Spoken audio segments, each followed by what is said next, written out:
Mirëmbrëma të dashur shikues. Sot të ftuar në emision kam një mysafire të veçantë, një neonatologe që merret me kujdesin dhe shëndetin e foshnjave që sapo kanë ardhur në jetë. Ajo është Teuta Hazbata, një neonatologe me përvojë të gjatë në trajtimin dhe mbikëqyrjen e foshnjave.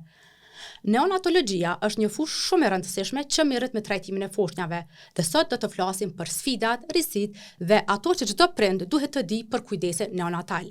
Para se ta nisim bisedën në studio, ne falenderojmë sponsorin e emisionit Shëndetin Rend Parë, Muça Solar. Doktoresh, faleminderit që je sot me ne. Ju faleminderit ju për ftesën. Doktoresh, si neonatologe me përvojë të gjatë, a na tregon çfarë ndjesie është jesh tan këto vite pranë foshnjave të sapo lindura? Është një ndjenjë e veçantë. Për shkak se si doktoresh jam të fol në atë profilin e punëtorit shëndetësor, është me të vërtet një profil i veçantë. Të kesh punë me një të posalindun, me një qenje deri në fund të pastër edhe të pafajshme, e me të lashe është një situatë jo fort e lehtë. Mirë po është kënaqësi kur e shpëton një fëmijë i cili veç ka dashur me dal tek në fillim të jetës, edhe të merr hapat e vet matutje. Është një profil që shumë varet prej kësaj fazës ne e quajmë neonatali, që zakonisht është 28 ditëshi i parë, të ketë një bazë të shëndosh në mënyrë që më vonë të kemi edhe një rritje dhe zhvillim të shëndosh. Doktoresh, në tan këto vite, a ka diçka, ndonjë përvojë që ende të ka ngel në mendje? Në cilin profesion ka diçka që të mbetet, mirë po kish pak fushë më specifike? Faktikisht unë me neonatologji mirem prej vitit 96. Prej vitit 96. Kur kam filluar edhe specializimin nga pediatria, po në repartin e neonatologjisë. Edhe faktikisht ka shumë gjana të cilat më kanë deprimu, më kanë thy shumë shpesh kam dashur me hiq dorë, për shkak se është shumë punë stresante. Mirë po gjithmonë prap ka fitu ajo ndjenja që do me thonë shumë një të posalindun sa ka dashur me marr jetën në dur të veta, si thojnë, me vazhdu jetën. Kështu që kjo periudhë faktikisht po i bjen 30 vjeçare. 30, 29, 30. Është një, ndoshta duket një periudhë, për mua është duket e shkurtë, se shumë shpejt po shkojnë vitet. Mirë po me pa 3 dekadshin, është një periudhë shumë e gjatë, që mund është me vrejt edhe ndryshimet, edhe me upjek.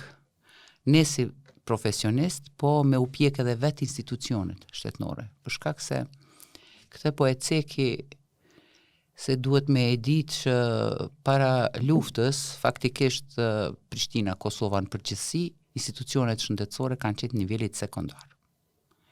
Dërsa niveli terciar ka ekzistuar në Republika tjera, Zagreb, Ljubljan, Beograd. Kështu që niveli sekondar gjithmonë është tash sikurse peja Prizreni. E qartë. Edhe fatmirësisht edhe atëherë në specializim ka pas trajnime për mjekëve pa kufi, të cilët janë marrë me profilet e neonatologjisë, ka qenë degere, edhe ka qenë mas luftës më nej sfidë. Në 2000, kur jam këthy, se unë kam qenë në Amerikë si gjithë, si refugjat prej luftës që kemi në kanë përzon, faktikisht unë isha prej personave mas shumëti që kishte përvojë, pra 3 vjeçare. Ishte profesori, që duna me përmend, Mujshalja, se ka ba shumë, indjeri. Ishte profesori i cili ishte 10 vjetë para jashta institucioneve si profesori i pediatrisë, edhe ishte një fushë e reje. Për shkak se jo fushë e re, sa ishte sfidë e re. Për shkak se u desht krejt fëmijët e Kosovës me u grumbullu tek ne. Pra gjitha patologjitë të cilat përpara është dashur me u shpërndan në për nivele terciare, ne u bënëm sekondar, terciar të gjitha këto. Domethënë të kitë qendrat e Kosovës në krejt. Mirë po, fatmirësisht ka qenë një mobilizim prej organizatave të ndryshme, sidomos për Agjencionin për Integrime Evropiane, edhe Ministrisë Shëndetësisë, në atë kohë menjëherë mas luftës 2001, për shkak mortalitetit të lartë neonatal. Ka qenë mortalitet shumë i lartë neonatal, edhe normalisht sikur çdo shëndetësi, politikat e tyre shëndetësore tentojnë që mortaliteti i foshnjeve, mirë po dhe i fëmijëve në përgjithësi të jetë më i vogël. Po ashtu edhe kvaliteti i punës apo profesionalizmi, sidomos në periudhën neonatale, ka qenë shumë i rëndësishëm. Për shkak se në Kosovë ende fatkeqësisht nuk kemi institucione rehabilituese, për shkak se krahas zhvillimit të neonatologjisë duhet t'i kesh edhe institucione të rehabilituese. Është fjala për raste që janë asfiksion, të cilët shpëtojnë, mirë po që kemi dëmtime, pra me një zhvillim psikomotorik të retarduar, edhe të cilët fatkeqësisht tani janë barë po e spitalit pediatrik, ndoshta po ma shumë barë e vetë prindve apo vetë familjes. Me një mbështetje ndoshta muj me thonë që edhe pa mbështetje të shoqënisë ndoshta të afërt po, mirë po institucioneve. Kështu që plani ka qenë, janë dhënë specializime. Planifikimi ka qenë deri në 2010 me qenë 54 neonatolog në krejt Kosovën, në mënyrë që të mbulohet shërbimi bazik gjithsesi, mirë po edhe në nivelin terciar të bëhen trajtimet që kur nuk janë bërë aty. Ka pas trajnime të ndryshme, fatmirësisht gjenerata të reja të interesuar për neonatologji, që tash nuk ndodh ajo. Ska pediatra të cilët kanë interesim në neonatologji për shkak punës së rëndë. Këte kesh duke të pyet, a ka Kosova mjaftueshëm neonatolog edhe përderë që s'ka interesim? Dëgjoj.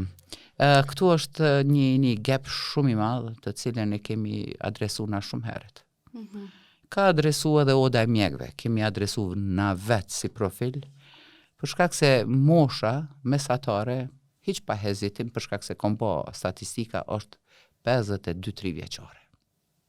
Mesatarja. Jemi të folë për punëtorët, për mjekët. Jemi 30 mjekë.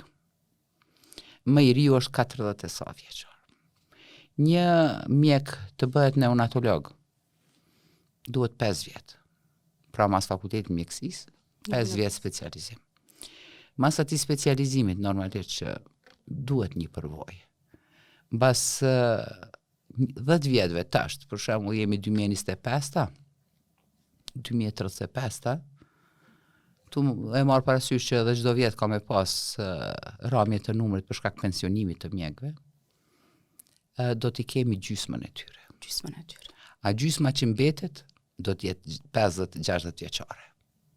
Një punë intensive, me punë 24 orëshe, në kujdes intensiv, që së paku 25.000 kërkojnë kujdes intensiv me mbështetje respiratore deri në 15 fëmijë me mbështetje, ajo është e tepërt, është shumë e zorshme të bëhet përthakimi i punëve. Si jo. Edhe mos të harrojmë harxhimin. Amortizimi i punëtorëve shëndetësor gjithkohë në botë është. Në vendet e kam një koleg, vërtet koleg jo, po kam fatin me e pas si shef në fillim, kur kam qenë specializante, doktor Agi Maloku, që ka qenë subspecialist neonatolog. Ai ka shku në Kanadë, qysh ma herët, edhe e kam taku. Në moshën 55 vjeçar ata dalin në pension. Pse? Duke marrë parasysh amortizimin. Kështu që është pak e zorshme, edhe është alarmante, edhe duhet gjithsesi me ndërmarrë diçka. Po. Për shkak se është ndërprer specializimi nga neonatologjia, që kjo është arsyeja. Specializimi nga neonatologjia është kriju në vitin 2001 për Agjencionit Integrim Evropian me Ministrinë e Shëndetësisë. Arsyeja ka qenë për shkak të deficitit të këtij specializimi, edhe në një farë mënyrë i kanë obligu mjekët të cilët e kanë kryer këtë specializim me punu vetëm me neonatusa. Kjo ka qenë. Për shkak se neonatologu s'ka mujtë në pediatri me punu. Përkundër që është programi pediatrik. E tash nuk është. është pezullu krejt. E kam pa që gabim ajo pjesë. është dashtë, ka ndru nër vite, ka ndru, se unë kom qenë vetë atëherë specializant senior edhe s'ka qenë bashkë ashtu krejt lafi, po ka ndru senet, na jemi anku gjithë mirë, po tasht, ka një lëvizje më na pranu edhe si pediatra, por në përgjithësi specializimi pediatrisë përderisa nuk bëhet profilizimi qysh në start në gjatë specializimit, neonatologjia do të mbetet shumë keq. Doktoresh, në bazë kësaj, api bie që pas një dekade, eventualisht 2, do të jemi në krizë për neonatolog, së shtet? Po, definitivisht po. Definitivisht po. Do të jetë krizë. Dëgjë, në përgjithësi më duket, ka dalë edhe me statistika, po sidomos oda e mjekëve është shumë e zhurmshme në planifikimin, edhe e ka punë, përkundër që politikat e Ministria e Shëndetësisë duhet edhe më herët, ata duhet me pas strategjin sa specializime cilat profile do t'i hecë përpara, apo do t'i stopoj për një kohë, për shkak se duhet me statistikë, në bazë numrit banorëve, në bazë nevojave, ti duhesh mi planifiku ato gjana. Kështu që qysh po e shoh është telashe, për shkak se përderisa mbetet në dëshirën e mjekëve të cilët janë në specializim nga pediatria ta marrin neonatologjinë, që tash i kemi viti 3-4 senior specializanta, të cilët e kanë marrë që atëherë gjatë pandemisë, mas pandemisë që e kanë marrë specializimin një 60 janë prafërsisht në profilin e pediatrisë, besoni as 3 as 4 nuk mujmë në shmigjet që kanë interesim. Pse? Kanë të drejtë plotësisht. Pse ata llogaritin që numri i përgjithshëm i mjekëve po zvoglohet në neonatologji. Përderisa na kena pas fatin me qenë 30 vjet, çdo vjet ka me qenë numri më i vogël. Tash gjithë ajo punë është e zashme me u kapërthy. Pra jemi në krizë të punëtorëve shëndetësor. Përkundër intenzivën e kemi perfekte tash. Me aparatura me të gjitha këto. Që e kemi pas problem të lashe ma heret. Po tash problem mirë, po tash kërkohen duar.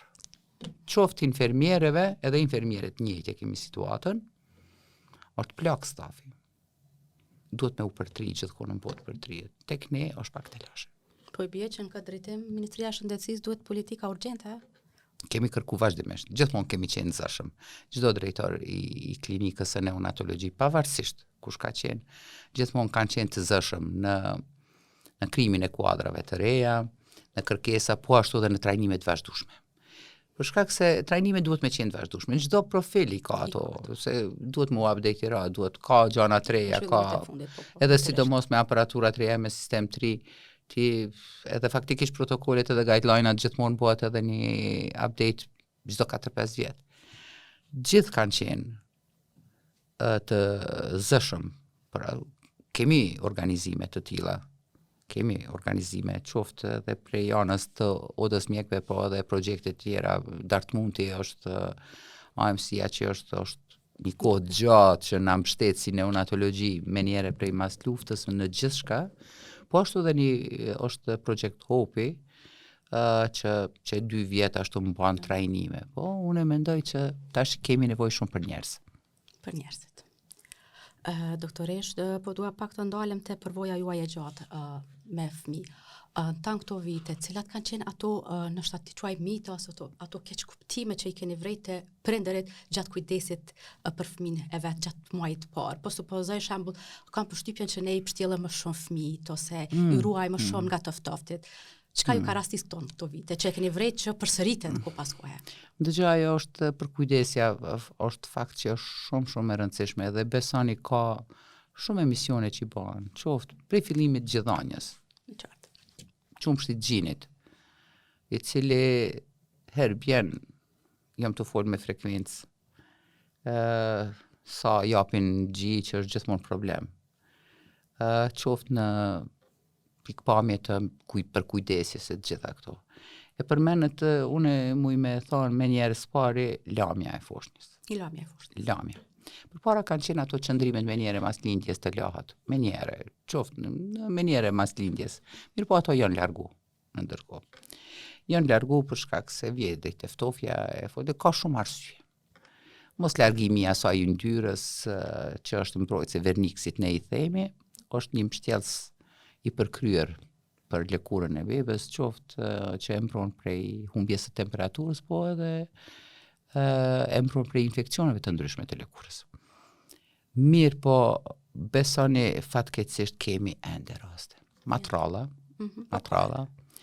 kemi ndryshime me stafilodermi, mirë, po ne tash thojmë, po janë modernizu njerëzit, janë ma të dishëm, në atë aspektin, jo të dishëm në atë aspektin e inteligjent, po të dishëm në atë aspektin e informimit.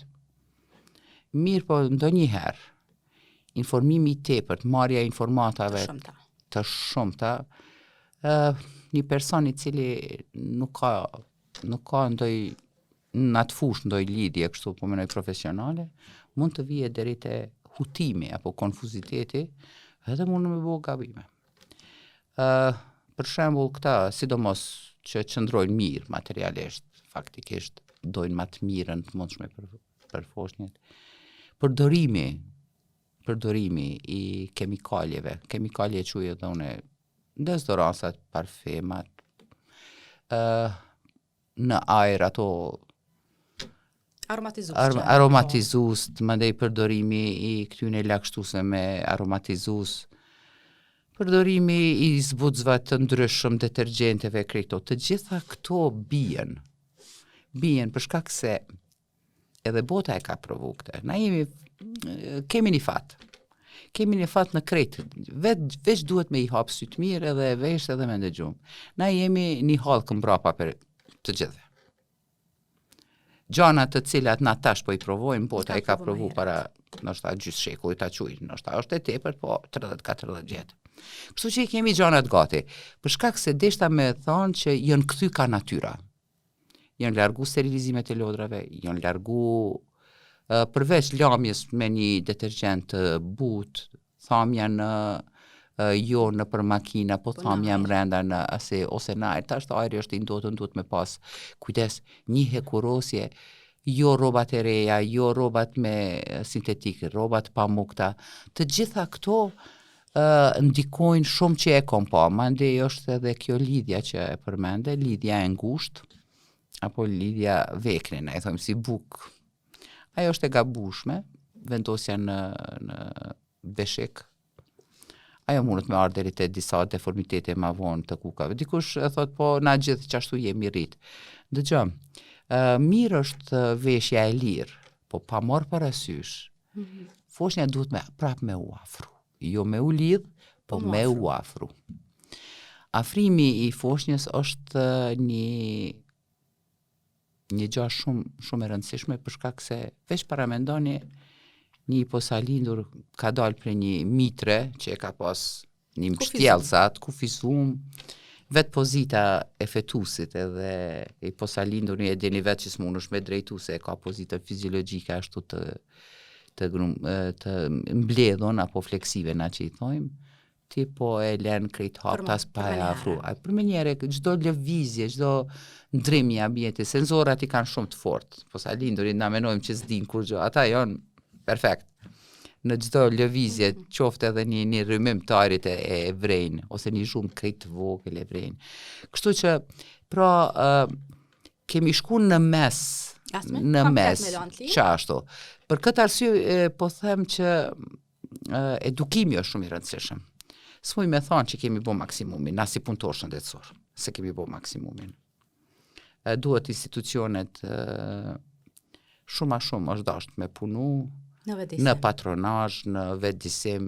Patronazhi fatkeqësisht ka qenë i hjekun prej mas luftës, mjekësia familjare ka humbat shërbimin e patronazhit, që ka qenë përpara, që ka qenë shumë i suksesshëm, për shkak se vetë mamia 10 ditëshin e parë apo një javshin e parë ka qëndru nga të nanës e cila e ka lind foshnjën edhe ka qëndru në përkujdesje, qoftë në lamje, qoftë mirëmbajtje të kërthizës, qoftë në veshje, edhe ka qoftë në gjithanje. Sidomos në fëmijën e parë, që përvoja është sidomos fëmija e parë, e sidomos tash që është, unë e mendoj shumë shqetësuese, edhe për veti e marrë si të tmerrshme, rritja e numrit të intervenimeve me sekcio cezare e lindjet, që është bërë një farë mënyre mod, që nuk pajtohem.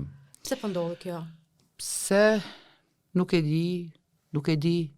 Kjo është nuk punëtorët shëndetësor nuk ja u prishin qefin. Nuk ja u prishin qefin nona nëse por. Janë fajtor. Unë mendoj janë fajtor, për shkak se mungon edukimi shëndetësor te shtatzënat.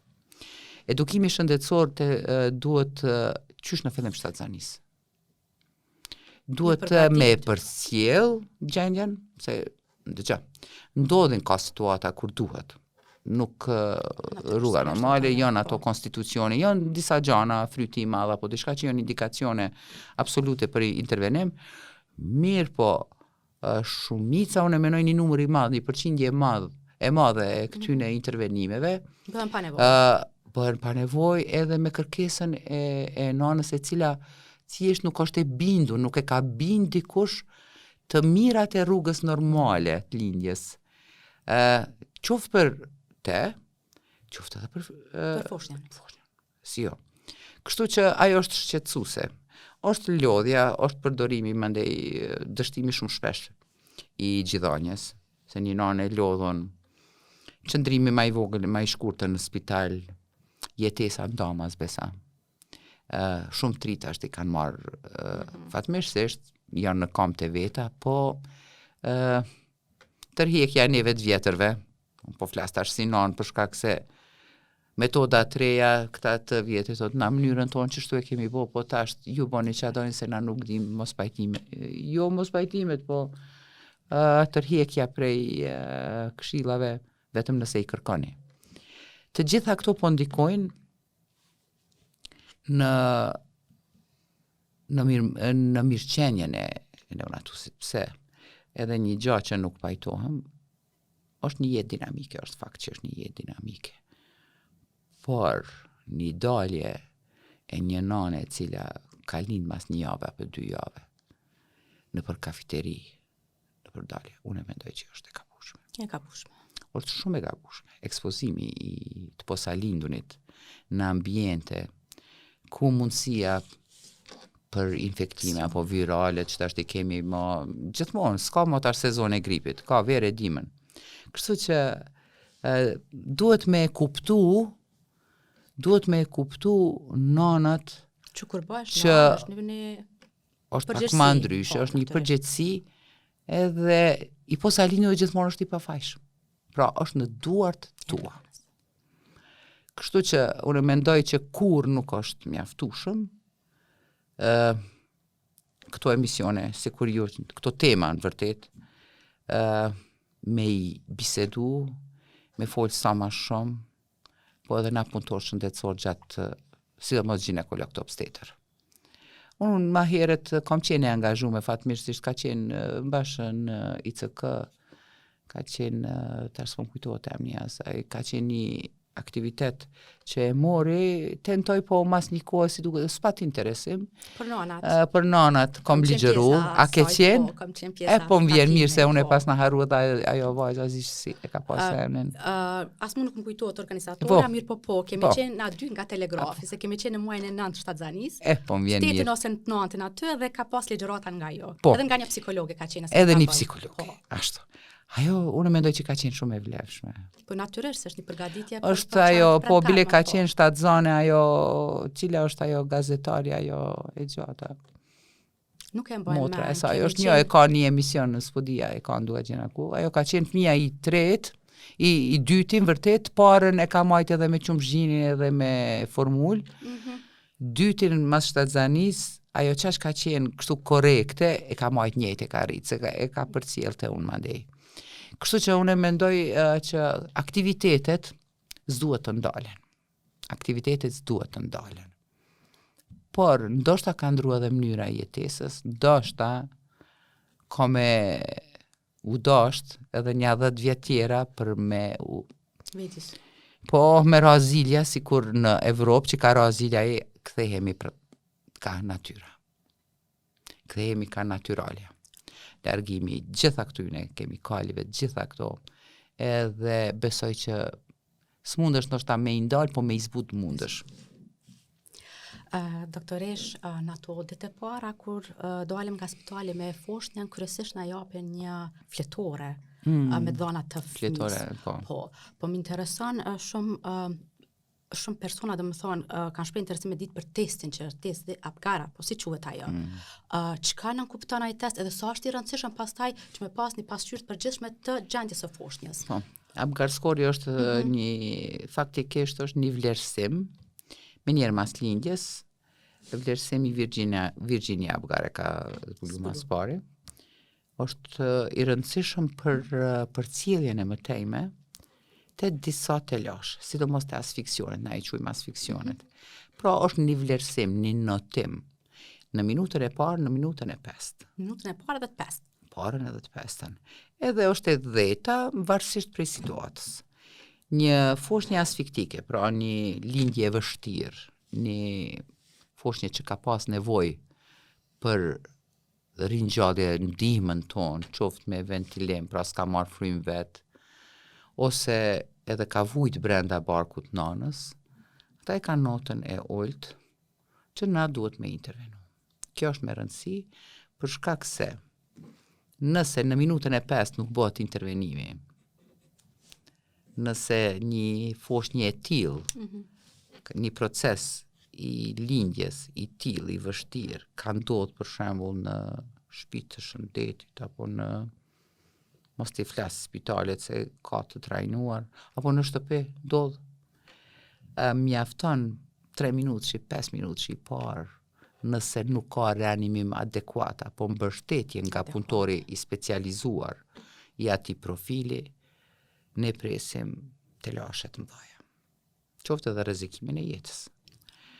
E për këtë arsye, pa marrë parasysh, edhe në institucione ndodh kjo gjë, ndodh se kemi një asfiksion inutero, na e quajmë, kur në barkun e nanës derisa bëhet përgatitja mund të ndodhin ato asfiksione të rënda.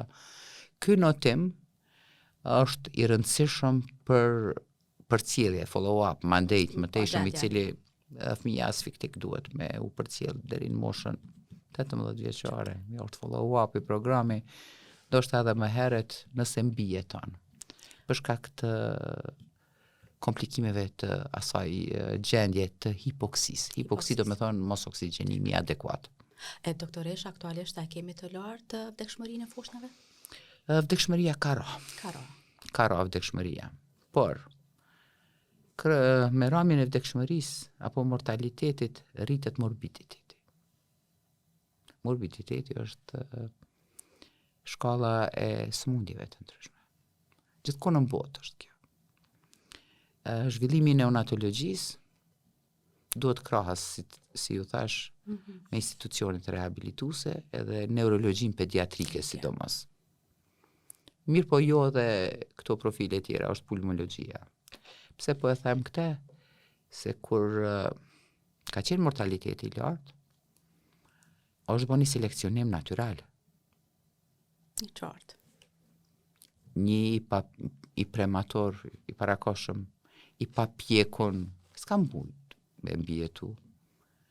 Një anomali e cila me të lashet shumë të atë qoftë të zemrës apo sistemeve të ndryshme të rëndësishme, edhe ata kanë ndru jetë, do shta edhe qysh me njere ditë e para, gjak derdhet e mdhaja, po ashtu asfiksionet, pra kanë mujt me vdek. Kështu që është bo një seleksionim natyral, edhe kemi pas një shkallë të morbiditetit më të ulët. Por, tasht, s'ka fëmijë për neve të pavlefshëm. Po sa linduni pa marrë parasysh edhe 600 gram, politikat e neonatologjisë, apo puna jonë, për neve s'ka fëmijë të pavlefshëm.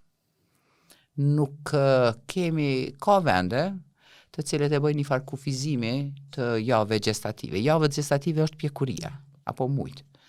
Që e bëjnë një farë kufizimi dhe në cilën javë duhet të reanimohet foshnja i posa linduni, apo jo, e ka një farë protokolli, po tek ne nuk kemi, ne kemi prej 500 gram, për shkak se nër 500 gram edhe nër 22 javë gestative konsiderohet si abort.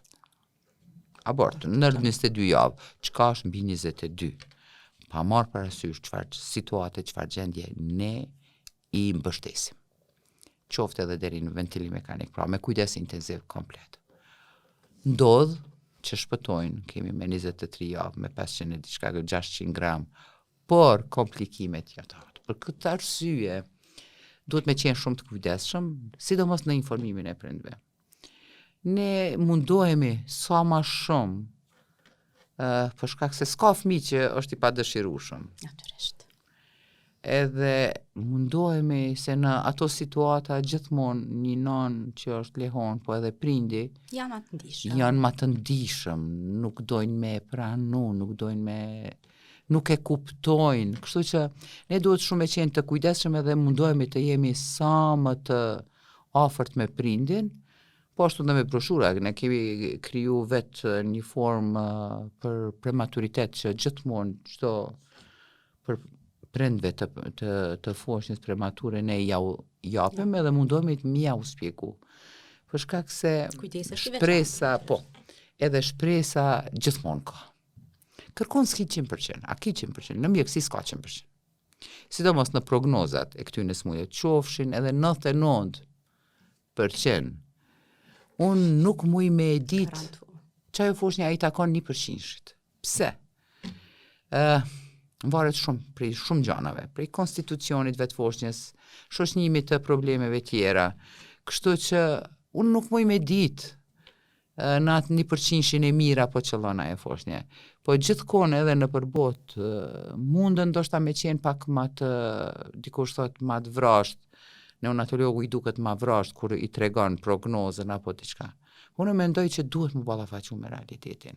Kjo është shumë e rëndësishme. Po tash duhet shumë u verzu në atë gjithë, se jo të gjithë njëjtë japim informata, jo të gjithë njëjtë flasim. Ashtu.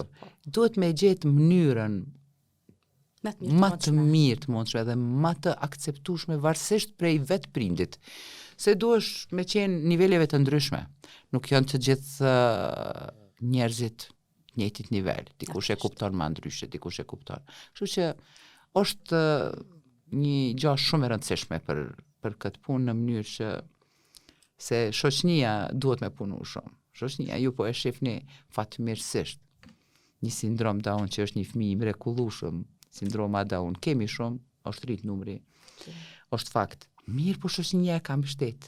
Janë bërë më aktiv, normalisht me mbështetjen organizatave të ndryshme.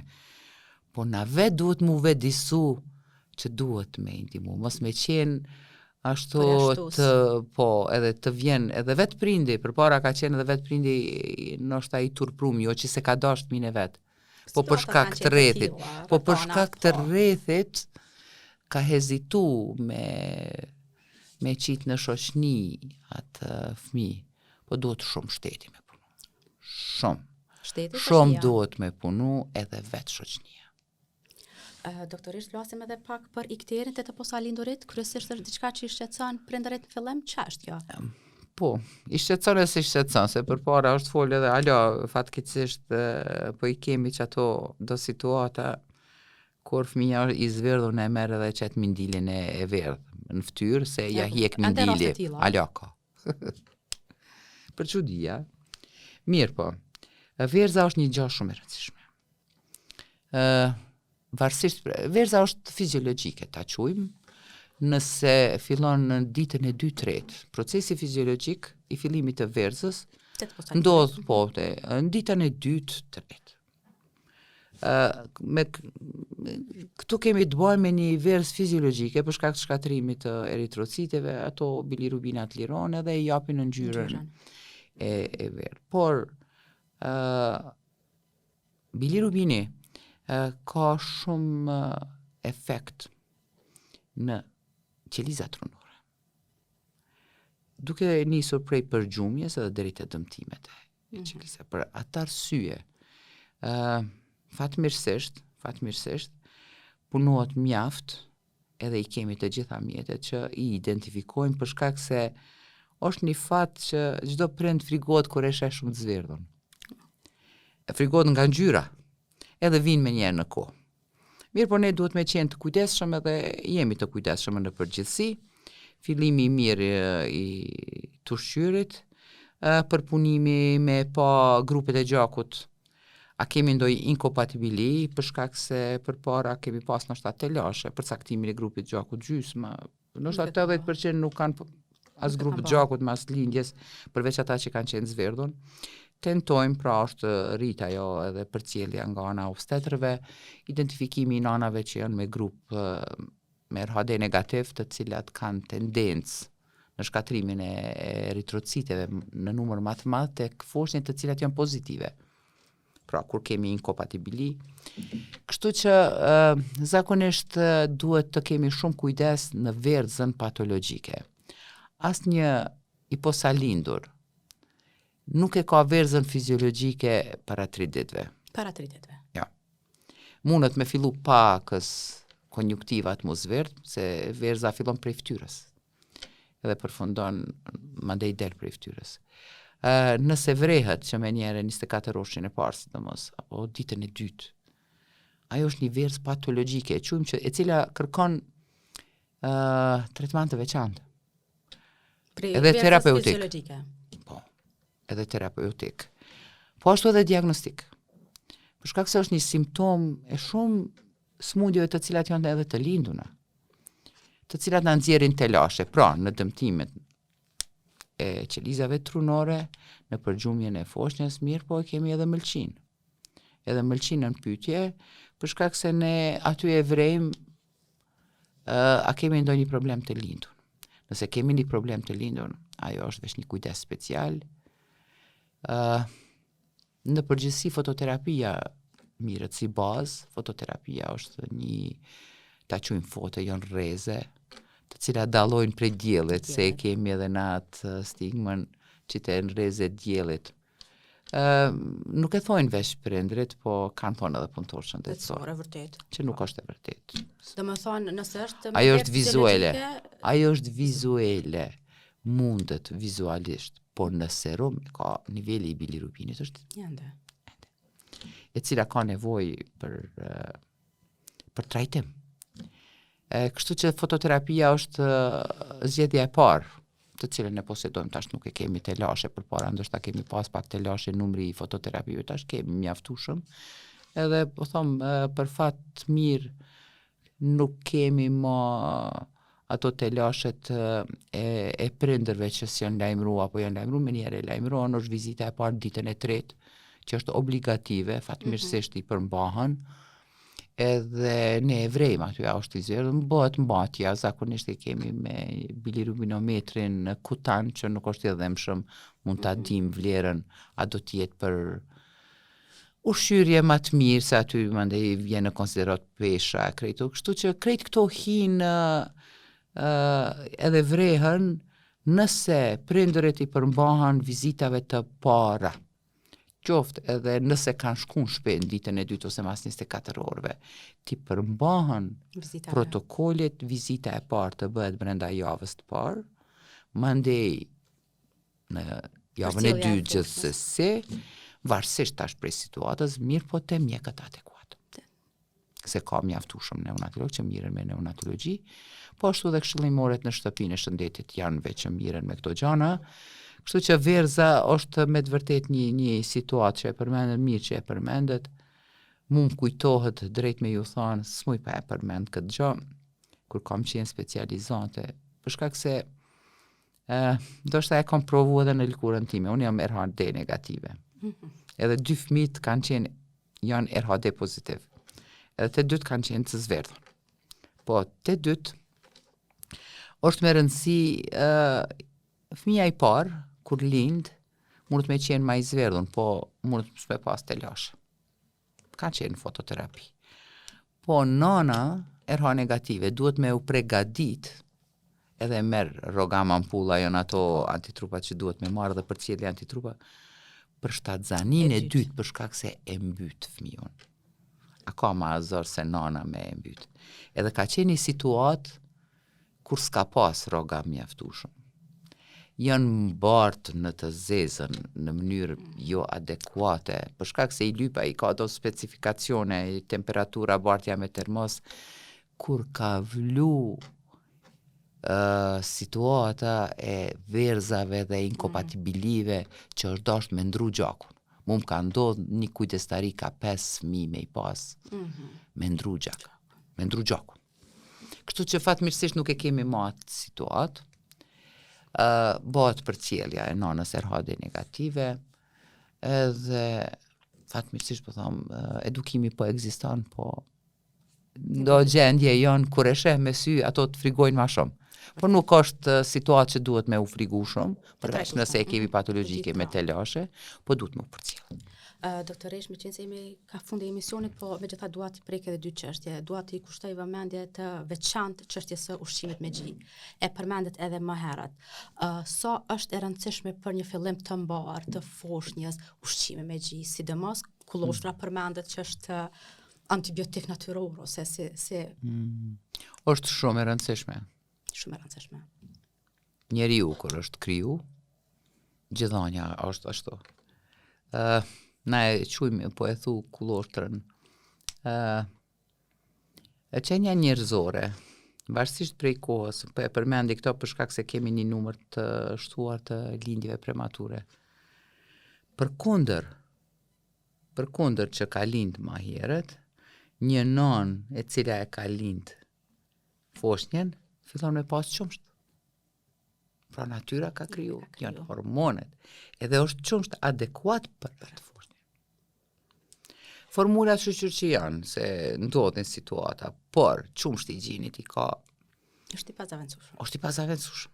Sidomos në marrjen apo dhurimin e antitrupave, imunoglobulinave, antitrupat i merë foshnja dhe me gjak prej nanës, po disa kalojnë, disa s'kalojnë, ato mos tymë, ato janë speciale i gemat, i geget, por i merë edhe me qumsht se një i posalindur qaq fragile ka dhe sistemin imunitar. Na duhet, është foshnje e pjekun, e thojmë në javë gjizative, por nuk është këtë i pjekun.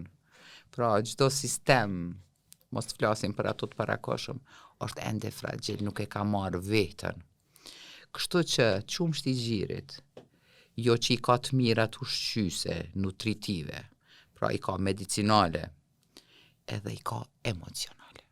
Të gjithë jo, po një mas të madhe e ignorojnë këtë fakt. Nuk është njëjtë mbështetja emocionale edhe një foshnjë zhvillimi i një emocional edhe një fëmis i cili është ushqyer me qumsht gjiri edhe me bebiran.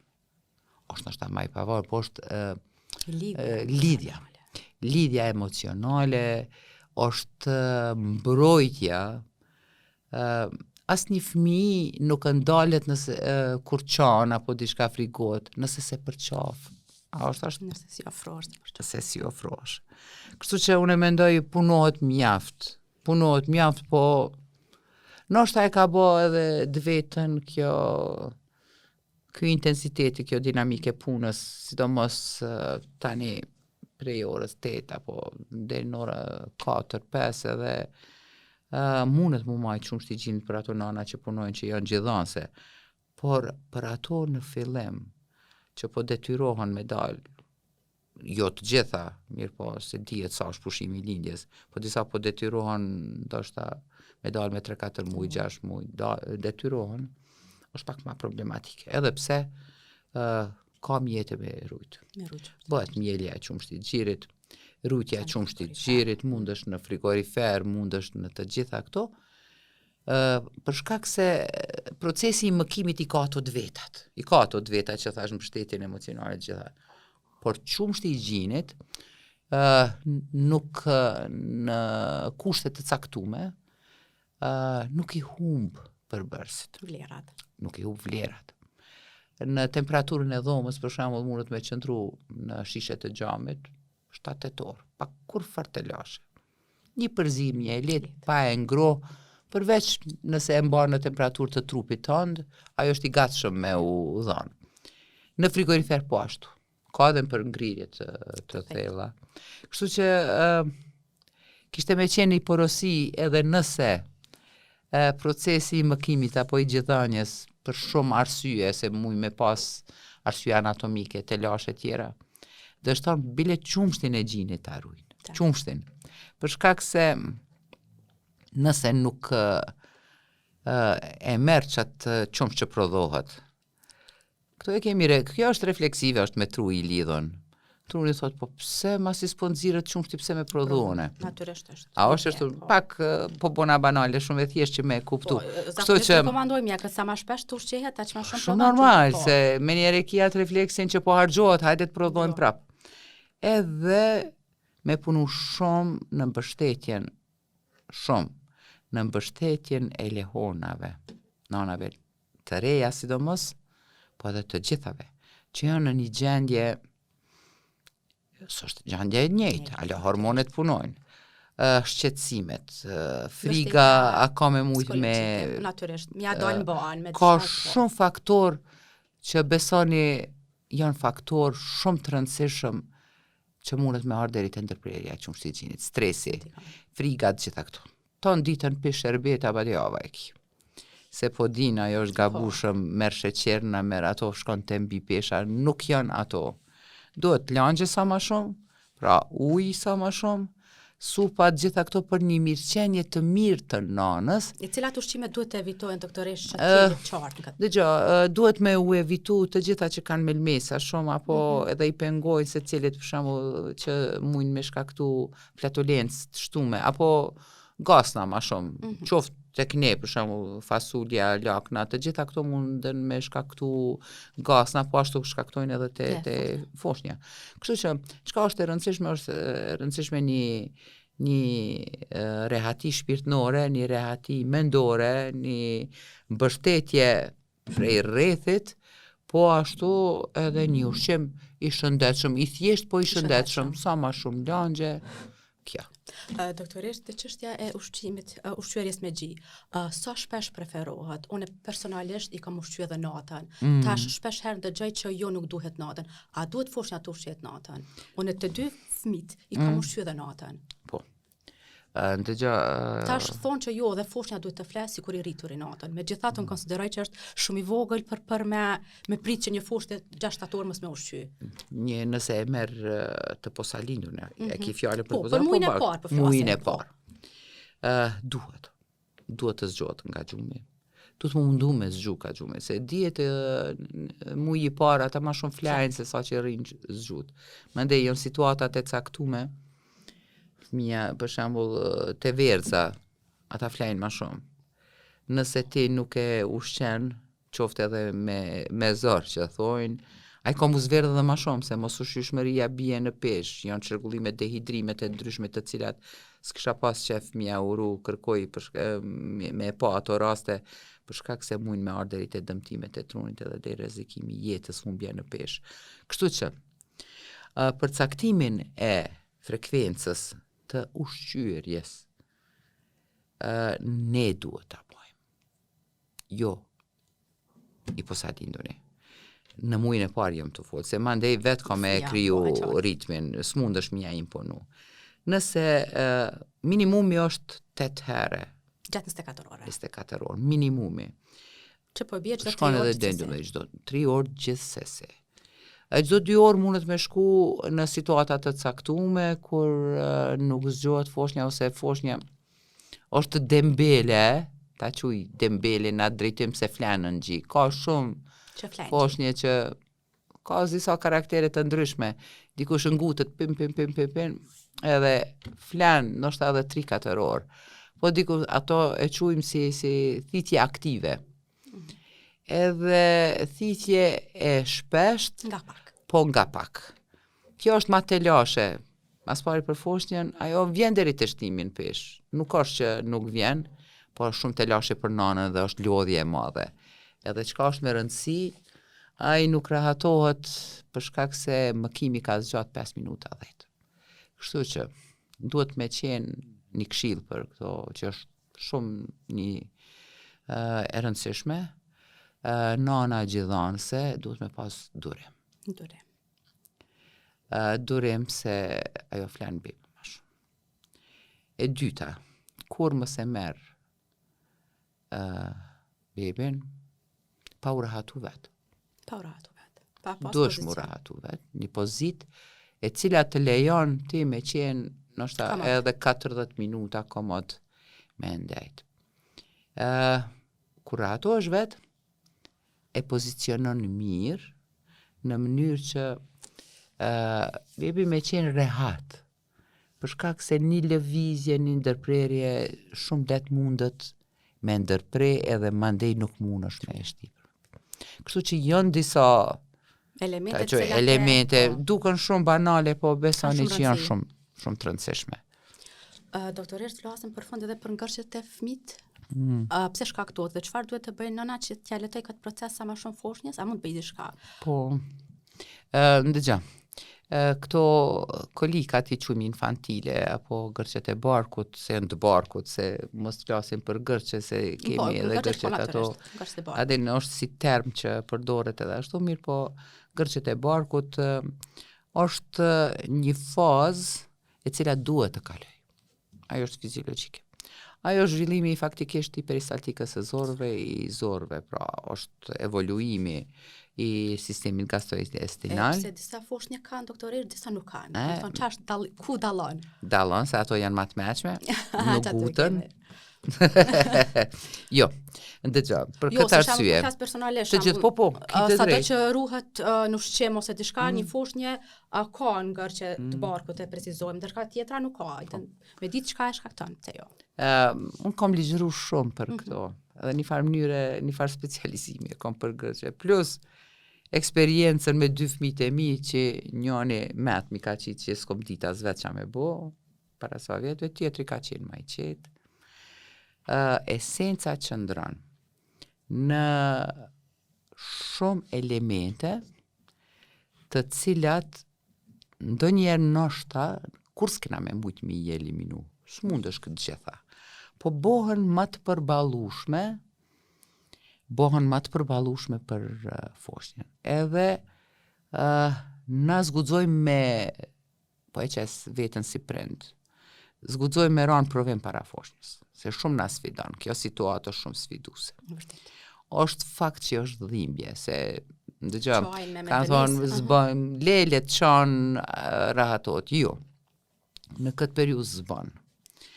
Arsyeja, po thom, grumbullimi i gasnave në barkun e foshnjës, ato eliminohen pra me largimin e gasnave. Largimi i gasnave bëhet edhe me jashqitje, gjatë jashqitjeve. Një foshnje që ushqehet me qumsh gjini e ka më të lehtë, pra një faktor e ka pak më të lehtë, për shkak se qumshti i gjinit i ka përbërësit e vetë edhe probiotik, ta quajmë.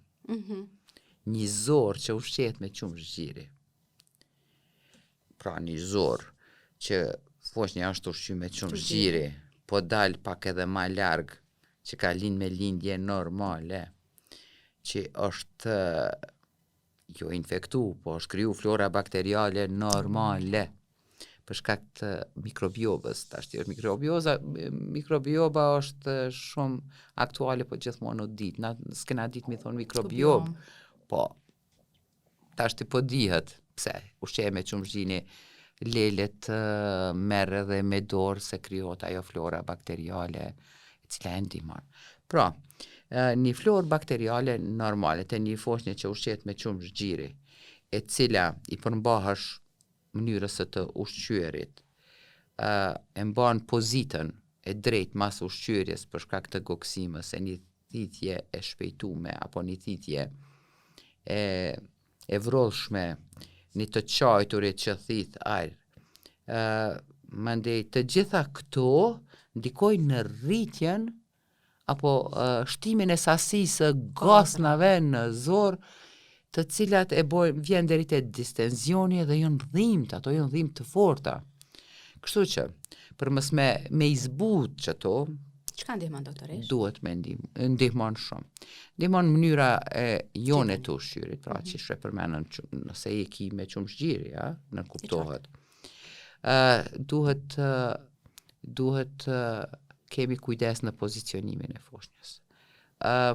Pozita e foshnjës nuk duhet të jetë krejt e rafsht. Zakonisht shkon si pjetë 35 shkallë, 30 shkallë. mbajtja deri në goksim. Kjo po lidhet pozita jone e rehatshme një herë. Duhesh me pas durim, ka flejt. Ose merr me e qitë në shtrat. Çdo ndrim pozite foshnja ka mu zgju, ka me qajt, kanë më jurit edhe gasnat edhe ma shumë, ka më ju prish gjumi, s'ka me qenë rehat, kështu që të gjitha këto ndikojnë në zbutjen e këtyne situatave. Edhe është mirë me pra, ushqimin me qenë, qyshe përmenëm të qumshti i gjinit, përdorimi i këtyne, edhe me qenë menaxhimi i situatave, me punu shumë në menaxhimin e situatave. Për shkak se nëse nanën e rok panika, që zakonisht e rok, s'ka me mujt me menaxhu ashtu që duhet, edhe foshnja ka me një atë shqetësimin edhe ka me qenë edhe ma shqetësume. Kam pas situata me ju tregu të drejt, pra ka edhe barna antikolik. A ndikojnë doktoresha më duket është më shumë përshtypje? Antikolikët ka barna edhe për krimin e Reuterit, bacili Reuteri që ndihmon në krimin e Florës, por nëse normalisht nuk e kemi mirë të zhvilluar, ndihmon ajo se duhet me marr. Po nëse e kemi veç me qumshgjini, ajo ndikon. Po antiflatulenta, po antikolikët nuk janë të damshme, mas pare nuk janë të damshme. Ato shkojnë kazore, ato të njëjtë, vetëm në punë e kanë mi shpërthy që ato ballona, krimin e që aty në fluskave, i shpërthen edhe mundohet me qitë jashtë. Por, për shembull, një foshnjë e cila ka peristaltikën, se ajo mundet me shku edhe konstitucionale, edhe sidomos ata që ushqen me formulë, nëse kanë jashtëqitjen ma të rrallë, ma të trash, ma të formume, ata kanë me pas të lashe ma shumë, pra duhet me u bo shprazja. Për këtë arsye, ma mirë është me pas 10 herë jashtëqitje, nëse është mi janë qyrë, nuk është barkëshqitje, po është jashtëqitje, nëse që ajo foshnjë ka qështu, ajo s'ka me pas të lashe fort me këto. Edhe duhesh me identifiku që ka pi pëlqen foshnjës. Ka pozicionime, ka masazha, ka të gjitha këto gjana, literaturë sa dush me imsu. Por, vetë prindi e bon identifikimin e foshnjës që ka për i përshtatët. E vrenë me kohë që Po, jo të gjithave foshnje ju përshtatët pozita për bës. Jo të gjitha foshnjeve kanë qef me shetit. Jo të gjitha foshnjeve ju pëlqen vibracioni. Jo të gjitha foshnjeve, në kom pas raste mi makinë plamje se kanë qitë maksikozër. Ta veç atëherë u rahatojke. Pra, lëkundja. Dikush shqetësohet me lëkundje. Dikush qetësohet si të qetën vetur. Pra, ti duhesh me boj identifikimin, edhe me ju përmbajt qasaj, deri së të kalojnë. Sa gjatë maksimum këtë periudhë? Ndëgjë, ajo faza fillojnë prej javës 2, mirë po ai piku është 6 javësh. 6 javësh. Që është 6 javësh kur është piku më i madh mandej. Shkon të zbut. Doktoresh, faleminderit shumë për kohën e për këto këshilla kaq të vlefshme, sidomos për nonat e reja. Faleminderit edhe juve, ju përgëzoj për emisionin, vazhdoni tutje. Faleminderit shumë. Të dashur shikues, ky është podcasti për sot. Shihemi javën tjetër. Mirëmbëjtje. Muça Solar është pioner në Kosovë në sektorin e energjisë ripërtritshme, duke ofruar sisteme solare, fotovoltaike dhe termike me cilësi të lartë dhe shërbim të profesionalizuar që nga viti 2008. Me një ekip të specializuar dhe të certifikuar ndërkombëtarisht, ne garantojmë instalim dhe kujdes të përkushtuar për çdo projekt, për një planet më të pastër dhe më të qëndrueshëm. Zgjidhni Muça Solar për çdo nevojë në fushën e energjisë solare. Muça Solar, aktivisti i ambientit. Le të paguaj dielli për ju.